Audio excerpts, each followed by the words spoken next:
Welcome to Shape of the City, a program on health and wellness topics related to the Lincoln community. I'm Clover Frederick, and I'm your host. Now, every year between 5 and 20% of the U.S. population will get seasonal influenza, otherwise known as the flu. So, what can we learn to stay healthy from the flu this winter season? On the show today, I have Tim Timmons with the Lincoln-Lancaster County Health Department, and I have Dr. Michelle Petersen here to tell us a little bit more about the flu. Dr. Petersen, give us a little definition. What is the flu? Influenza is actually a virus, and it is attaches in the mucous membranes of the nose and infects. The most common thing that you see is a sudden onset of fever, malaise, a little hacky cough, and after that slowly begins to have more of the respiratory production, more mucus production, cough, muscle aches.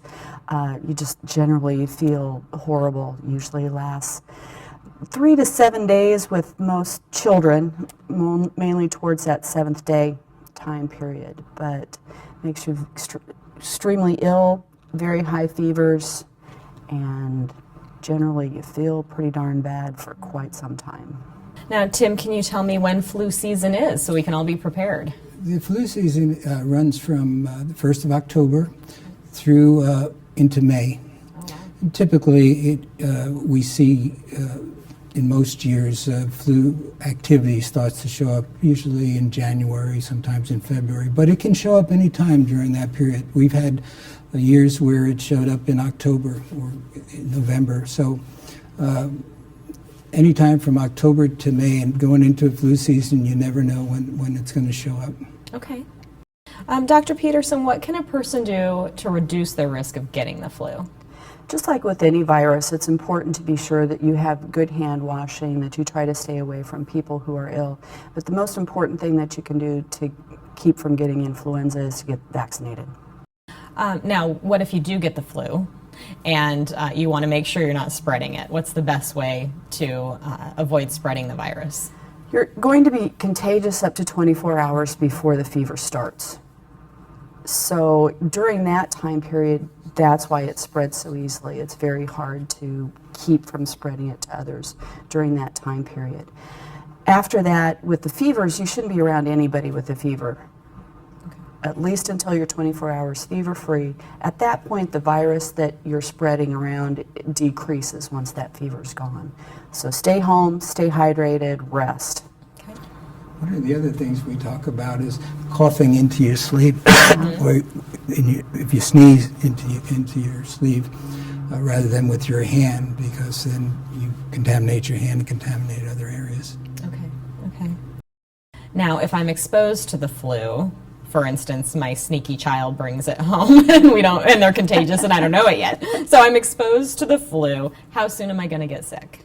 Average is 1 to 4 days, with the mean being 2. So fairly shortly after exposure, you're going to start to have symptoms. Now, we hear of people who are high risk from the flu. Explain what that means and who those people would be. High risk is anyone who won't tolerate the degree of illness from the influenza. When you talk about flu causing the muscle aches, the muscle involvement, the coughing, the respiratory symptoms, you have your asthmatics, and they're going to be more at risk for problems with breathing because of that. Our cardiac patients, diabetics, any illness is a problem, but this one and the severity is a problem. Anybody with chronic illnesses, that's going to be, any one of a number of things like the heart disease, the diabetes. We are going to have also our elderly population, and elderly, mainly 65 and above, are more at risk, although 50 and above are still at risk. You're going to have increasing problems in that age group as well. Kids 18 and under, we usually are very adamant about making sure that they are vaccinated. And once again, chronic illnesses, diabetes, and arthritis. I mean, you can go down the litany of everything out there, but asthmatics especially need to be sure that they're vaccinated.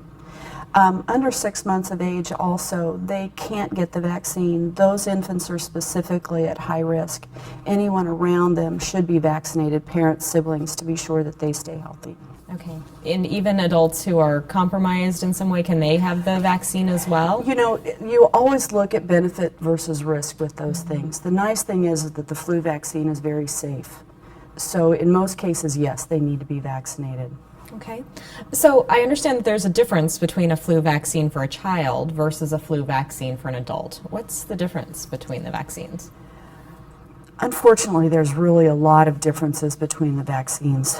For children under 9 years of age who have not been previously vaccinated for influenza, the shot has to be split. So they get half the dose the first time and then a half a dose the second a month later. After that initial 2-dose vaccination, they can get a single dose the following year and the following year. Those vaccinations also are specific for that age group. You're not going to find that at Walgreens, you're not going to find it at CVS, you're not going to find that specific vaccine anywhere outside of a provider's office and the health department. There is also the influenza has a flu mist, and that is actually a nasal application of the influenza vaccine. It's not a shot in the nose, it's just a nice little tear in the nose, okay? But that one is for 2 years to 49 years. It can't be used outside that window, and it can't be used with the high-risk patients. High-risk people still have to get the vaccine, the shot. Okay. That one also requires 2 doses a month apart for that first vaccination also. One of the differences whether there is a 3-part vaccine versus a 4-part vaccine, and that's been present the last few years. And the most common ones that you get first off when everybody's saying we have the flu vaccine is going to be the trivalent or the 3-part. This year, the 4th part has been very, very difficult to get started and to get incorporated into the vaccine. And when we usually get the vaccine in August or September, we're just now starting to get that 4-part vaccine. So we are just now getting started with some of our flu vaccinations. Okay. Now, Tim, can you tell me tell me a little bit about how you can build up an immunity. So if I had the flu last year, does that mean that I can be immune this year? No. Flu immunizations are annual. You need to get one every flu season, going into the flu season. And you can get that at any time. In other words, there used to be a concern that if you got it too early that it wouldn't last the whole flu season, but studies have shown that if you get it in August, it'll cover you throughout the flu season. But it won't cover you going into the next flu season. You may have some immunity still lasting, but you need to get a booster. And besides, each flu season, the vaccine may change in terms of guessing which strains are going to show up, and that might not be covered by the vaccine you had the previous year. So it needs to be annual. Okay. Now tell me how influenza is different from the stomach flu. Oh, well, we have a lot of people think that the stomach flu is what's covered by the vaccine. The stomach flu is somebody who develops acute vomiting, diarrhea, or either one or both, and that has nothing to do with the flu. It may be caused by a virus or something else, but it's not the influenza virus. So this vaccine, the flu vaccine, is not going to help them and prevent that. Influenza is a respiratory illness, not a gastrointestinal. Okay, very good. Now, how does the health department monitor our progress of flu season here in Lincoln and Lancaster County? Going into the flu season, we set up active surveillance beginning in October. And what we do is we do surveillance and monitoring hospital admissions for influenza-like illness. We check on a weekly basis with about 22 provider practices to see how many individuals they're seeing with influenza-like illness. And throughout the school year, we're doing weekly surveillance for not only influenza-like illness, but other illnesses as well. And then we're also doing weekly surveillance with the labs, how many flu tests are being done, and how many are coming up positive for both influenza A, for influenza B. So we've got that in place starting in October. And we're also, particularly early in the flu season, is when we do have positive tests for influenza, we try to get additional testing done to see what kind of strains are circulating, so that we can look at the strains that are circulating and look at what strains are in the vaccine and make sure we have a match as well. Okay, very good. Thank you for being here. In summary, make sure that you check out your flu vaccine either with your provider or at the Lincoln-Lancaster County Health Department. Thank you very much for being here today. You're welcome. When we return, we're going to have a serious discussion about a matter that is affecting a lot of communities around the country.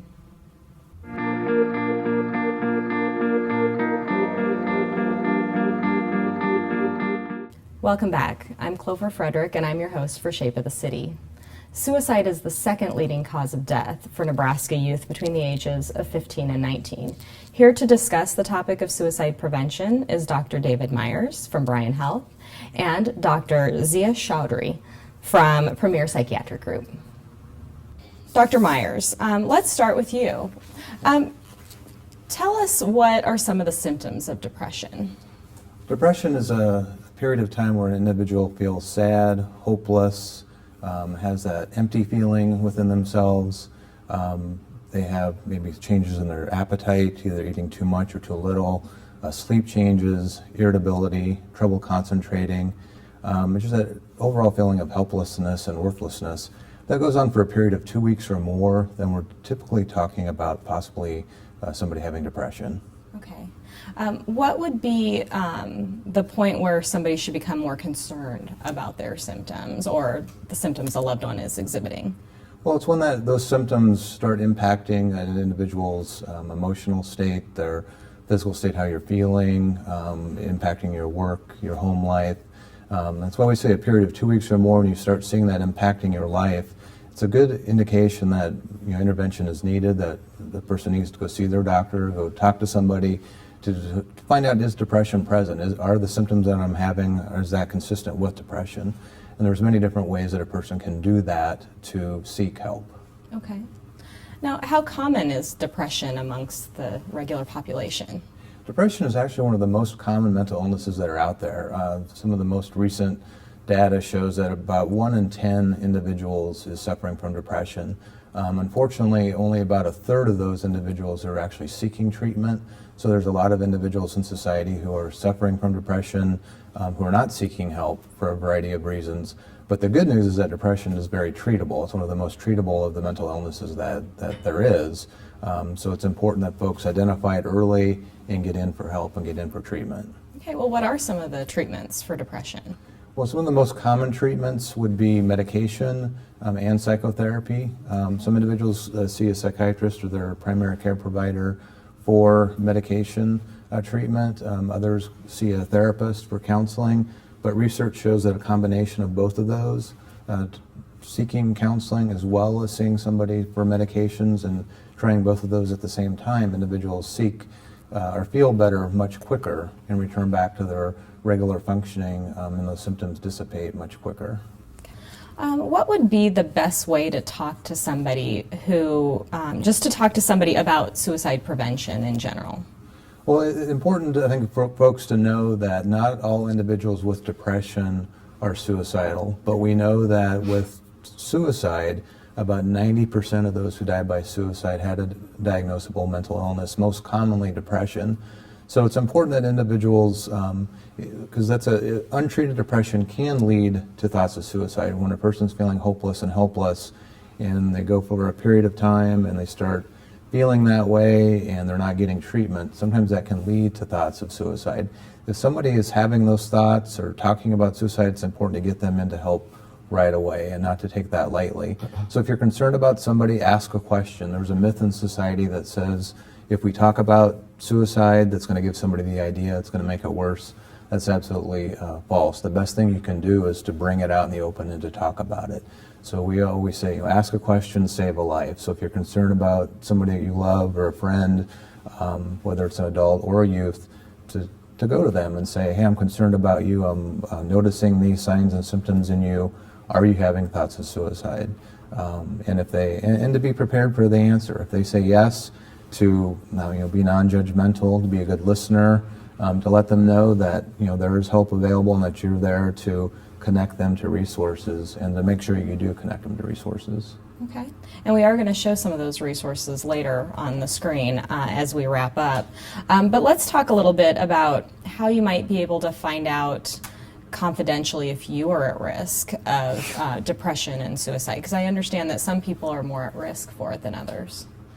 Yeah, individuals who, one way that folks can do it in a free confidential way is through a screening, and through the BryanHealth.com website we do have a free confidential screening that folks can go answer some questions, and it tells them whether or not the signs and symptoms are present for depression, and then that gives you a good indication that, okay, I'll print this off and then take it with me to my healthcare provider to get a accurate diagnosis, because the screening is not a diagnosis, but it tells you whether or not the signs and symptoms are there.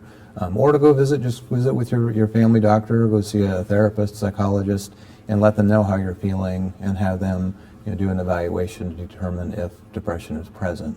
We do know that depression is more common. Depression, if you have depression in your family, individuals, offspring of that individual that are at higher risk for depression. Studies show that individuals with chronic illness, cancer, heart disease, many of the chronic illnesses have a higher rate of depression. So depression can really impact anybody, but there are certain populations where we see a higher rate of depression. So it's important to take a screening, to visit with your healthcare provider if you have any questions or concerns if depression might be present for yourself or for a loved one. Okay. Now, if you are concerned about somebody and you do approach them and ask the question, but what if they refuse help? What's the next best step? Well, it's important to let them know that help is available, and if somebody is suicidal and is in a crisis, if they're voluntarily willing to go for help, here in Lincoln, the Bryan Health, Bryan Medical Center West, we have a 24-hour mental health emergency department that's there all day, all night, all the time. And so it's one of the only mental health emergency rooms in one of the few in the United States dedicated to mental health. Trained staff there to assess that crisis and to help that individual get into appropriate services that are needed.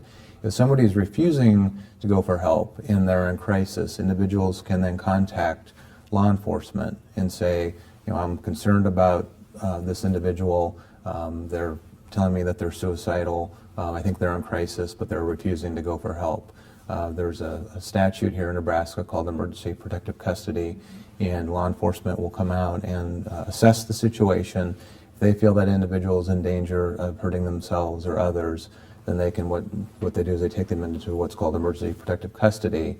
And in Lincoln, or Lancaster County and the 15 counties surrounding Lincoln, we have the crisis center, and that's where individuals then would be cared for and evaluated to determine what would be best to help them with their symptoms and their illness. That's a great resource to know about. Thank you. Let's switch gears a little bit and talk about what is being done to talk about suicide prevention awareness in Lincoln and Nebraska right now. Well, we have what's called the Nebraska State Suicide Prevention Coalition. It's a group that meets monthly and it covers the whole state. But here in Lincoln, one of the programs that we have piloted is called the Local Outreach to Suicide Survivors. So when we look at suicide, we look at suicide awareness, making people aware of suicide, looking at suicide intervention, what are we doing to making people aware of what do you do if you come across somebody who's suicidal, and then the methodology, looking at how we're collecting data and doing those types of things.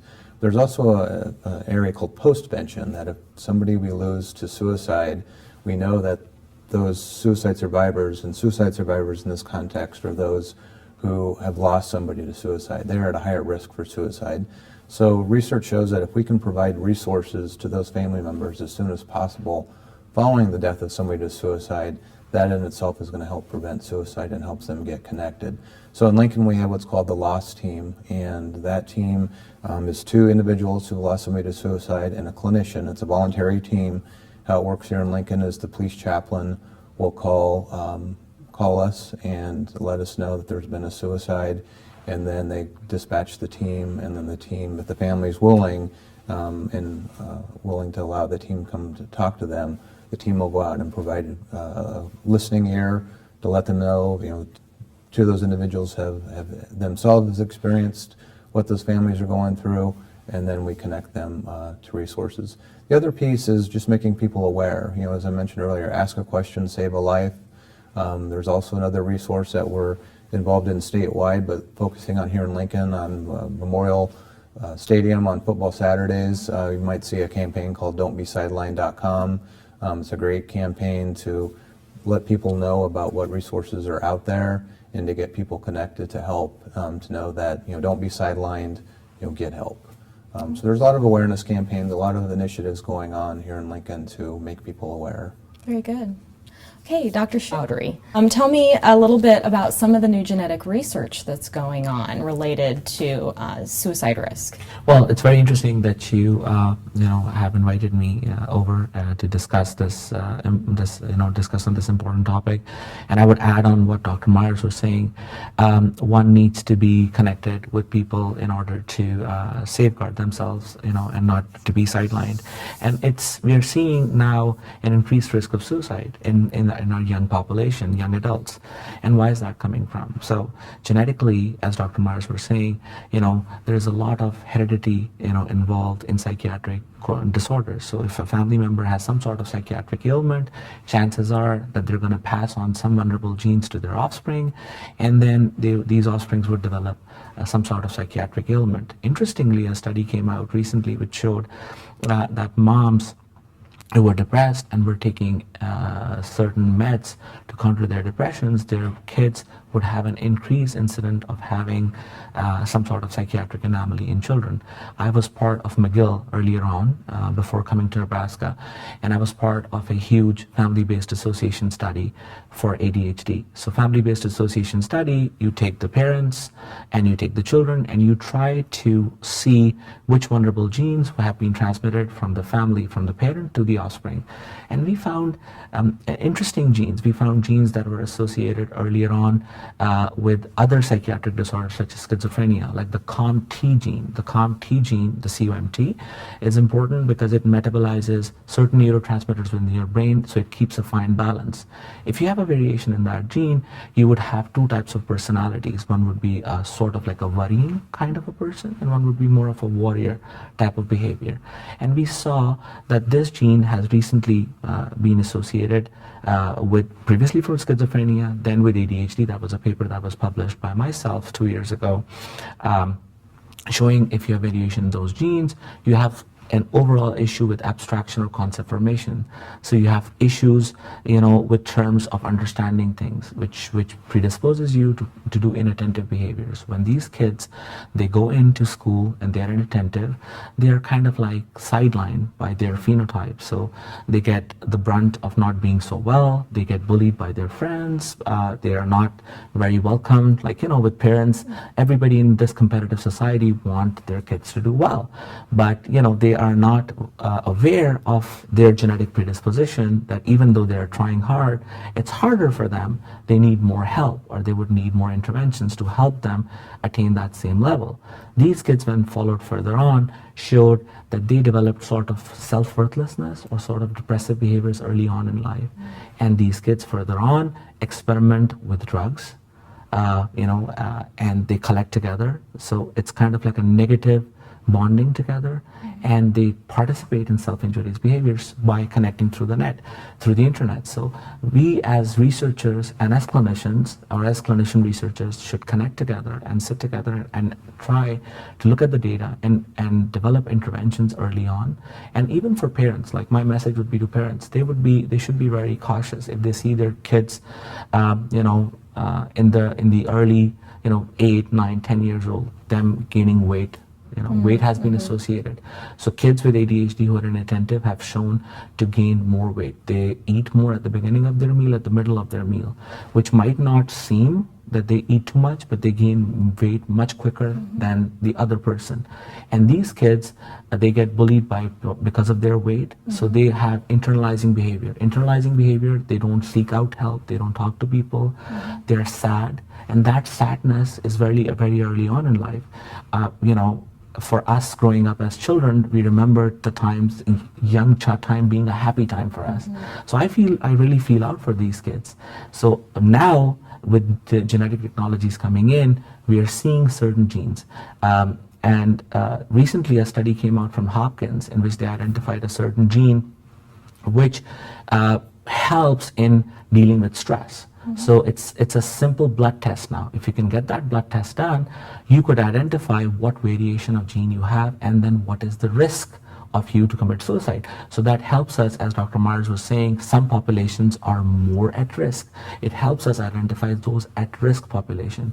So now, I think with more genetics coming in, it would be a very helpful diagnostic tool for us. At Premier, we do a lot of genetic testing, and as we were discussing earlier before starting our conversation today, people think that it's very expensive doing these sort of treatments, but it's very surprising. A lot of studies are being conducted in Nebraska, and Upgrade being a study in which you could identify genes. Okay, so it's very important for parents to talk with their doctor at any point during their child's growing up if they're seeing any sort of change or have any sort of concern. So thank you both for joining us today. I appreciate you being here. Thank you so much for inviting us. Thank you. Please stay tuned for a list of suicide prevention and survivor resources here in our local community.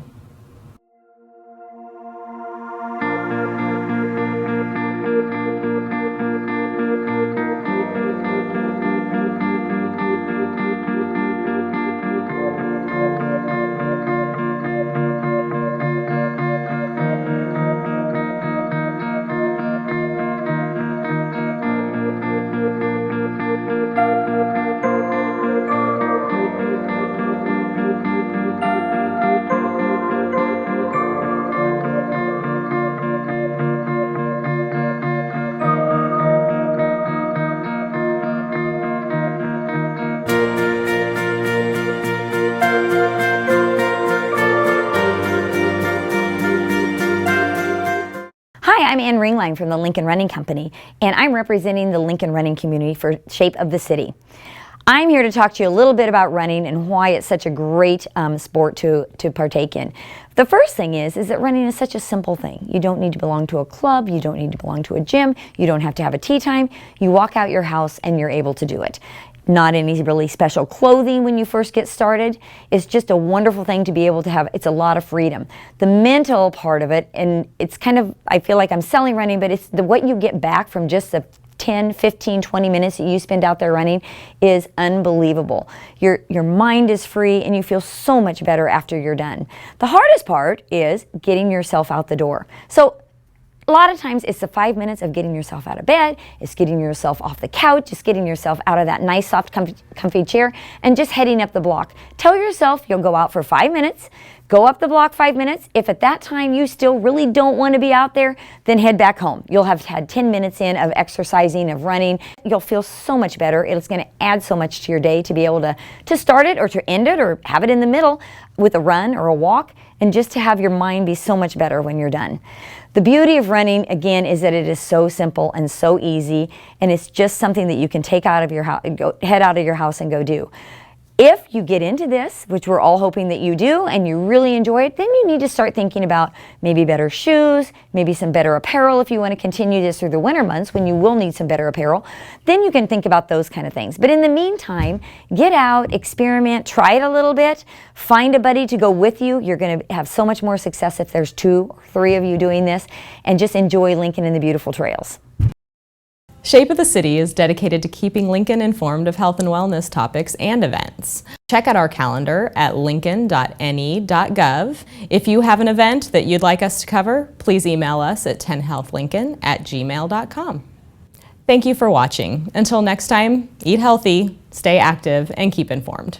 Check out this and other 10 Health TV programs on YouTube. Follow programs and local events on Facebook and Twitter. And don't forget to check out our community calendar at lincoln.ne.gov.